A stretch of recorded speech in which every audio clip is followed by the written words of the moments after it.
But first, more about violence and individuals. You're listening to Weekday. I'm Steve Scher. Well, what is more dangerous? Who is more dangerous? A person who shares violent thoughts in confidentiality or a person who keeps those thoughts to themselves? Joe Guppy was thinking about this. He's a Seattle psychotherapist in private practice. His specialties include anger management issues, addictions, and relationship issues. Good to see you. Nice to be here, Steve. Should we Guppy is a well-known name in this town. Do you have any relations to the other Guppies? I do. I'm married to Nancy Guppy, and I'm the brother of Paul Guppy. Well, we could have a whole panel, just you and Paul Guppy and Nancy Guppy. That would be interesting. That would be fun. So you were thinking about this in part because of what's been happening in the news. Yes. I was kind of shocked when I read this New York Times article that the New York state legislature had changed the laws regarding confidentiality and therapists when therapists break confidentiality. I mean, I'm sure you can imagine that therapy rests on this idea of privacy and confidentiality, right? We go in there to talk about our most personal stuff. And so if a therapist breaks confidentiality, that's a big deal. What was the change in the law? Well, the current law, or the current guidelines that we operate here in Washington State, and as far as I know in every other state in the country, is that if a client makes a serious threat to harm themselves or to harm another person, then the therapist is required to intervene in a situation like that. It comes out of a California Supreme Court ruling in the 1970s.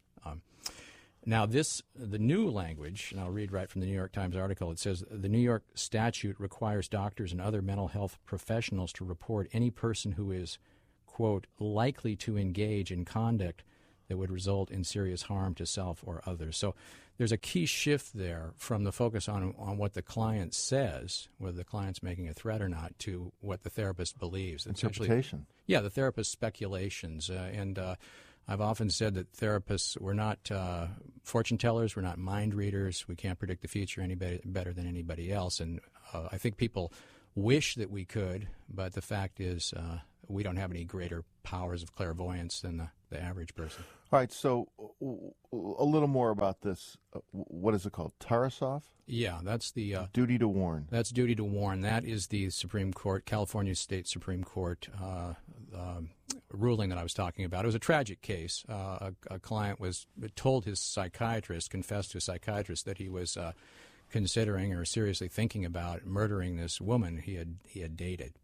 And obviously he was very angry and resentful and such. Now, the therapist didn't just ignore it or blow it off. The therapist did work with the client in many ways for a number of months, but did not warn the intended victim that this threat was present. And so the Supreme Court ruled that he was negligent not to do that. So that became the standard. It's the same standard for harm to self or harm to others. Is there an imminent threat? Does it look like this? Is this person saying things that indicate that they're likely to offend? What's the therapist's responsibility, to warn the individual or to warn authorities? Either one or both.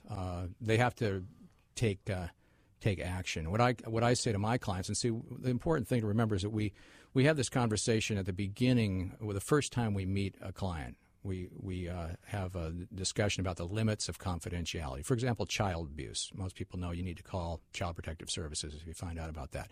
Same thing, if we're moving in the direction of an imminent danger to self or others, the therapist is required to intervene, and that can mean warning the intended victim in that case, hospitalization, calling the police, whatever it required. It's kind of a common sense thing to save lives. And clients always react when I say that. They nod their heads and they go, yeah, that makes sense.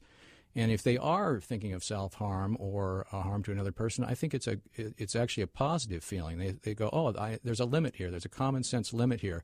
The therapist, if you will, is going to stop me if I take these thoughts or ideas I may have too far. So a positive rather than it being, well, I'm not going to talk if I have to. I will guard my speech even with this therapist. I think if I were to come out with an extremely vague statement like, I'm supposed to decide whether you're likely to engage in conduct or not, based on what criteria? Maybe what you said, maybe something else, who knows what.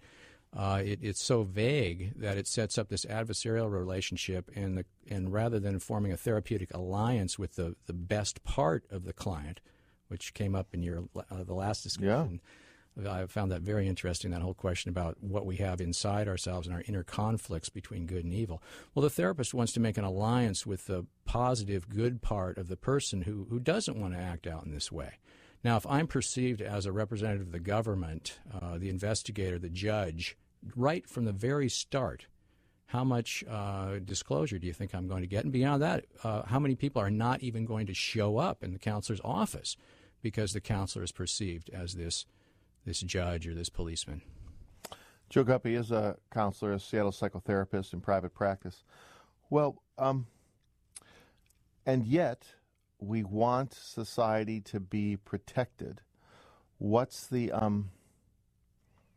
how do you go about then sort of laying down, once you've made those initial markers, you're trying to make the arrangement, the relationship with the positive side.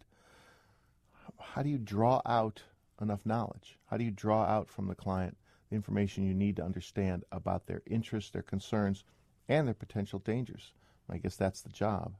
Right, and it's a very difficult job, but it's all about building a trusting relationship with the person. And so let me give you an example here. This is an analogy. It's not a perfect analogy, but I think it helps clarify this because it takes out of this extremely hot button issue. So let's just say now one of the areas I work in is relationships, sexuality, sexual addiction. So let's imagine I have a male client, and the client tells me that they're having thoughts in their head about having an affair. Now, I would say it decreases the chances they will actually act on those thoughts if they bring that out into the open. If we discuss it, we may talk about their values. We may have them understand, you can have a feeling, you can have a desire, whether it's an angry feeling or a sexual feeling, but you are not compelled to act on it. That's one of the things that people learn in interaction with other human beings. Now, supposing we had a Taliban-style government that said, well, any therapist who hears about a possibility of infidelity, the thought of infidelity from one of their clients, they need to report that to the government. What would happen to client disclosure? I think that it would dry up. You think it would affect the rates of actual infidelity? Yes, I might go up. I would ask the listener out there, what do you think would happen if people were keeping their disturbed thinking entirely inside their own head, not feeling safe to bring it out to another human being? What's the more likely result? So you led a youth anger management group for a long time? I did, yeah, in Shoreline. What were you trying to do with the young people who came to the management group? Well, really trying to draw them out into interactions with each other and in interactions with me, to have them discover their own angry feelings and bring it out into the open. I would ask them to tell stories. Tell me the story of when you got into trouble. We would take the story and lay it out on the whiteboard, and people would. Other group members would suggest alternative choices at certain choice points in the story. My observation about people that are disturbed, in this case we'll talk about anger, is that there's a lot of chaos inside the mind. The thoughts are not very well organized. The story is not well organized. And it was wonderful to see these kids get these stories out onto the whiteboard and then give each other feedback. And that's the thing. I would say multiple minds are saner than the single mind. Did it work? Did you over time see a change in people's ability to process their anger and work through it? Yeah, I would say that it was successful. I mean, we didn't have the money to do a real scientific tracking study or something like that. But I remember some really key moments in the group where one time I sort of. There was sort of a face-off between me and a young client. It was not violent in any way, but it was sort of a man-to-man moment where he directed some of his anger at me, and I put up a boundary, and I think that was a key turning point for this young man. And again, my point is it came in the context of an authentic relationship because, Steve, the number one effective treatment is the therapeutic relationship between the client and the therapist. Study after study has shown this. People have tried to prove that an individual technique, a given technique, is most effective. It always comes down to the authentic relationship between the therapist and the client. That's what's effective. So what about the people that aren't coming to you? How do you reach them? But need to?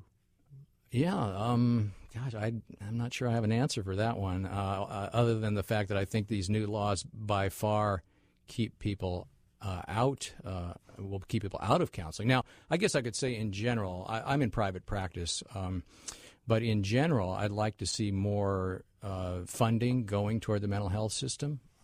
It's ironic that I think that this new standard would overburden. I heard a story on KUOW a while back that there aren't enough beds at Harborview. There aren't enough beds in Western State to already there aren't enough beds to assess the people that are considered dangerous. Now, this law would double, triple, I don't even know, quadruple the number of people that are being referred to assessment, people that really are, I believe, would be of no danger to themselves or others. By the way, that's a New York State law. Is there any indication that Washington State legislators are I looking at the same thing? I have heard no indication of that, but I'll tell you, I sent out an email to colleagues telling them I'm going to be on the air.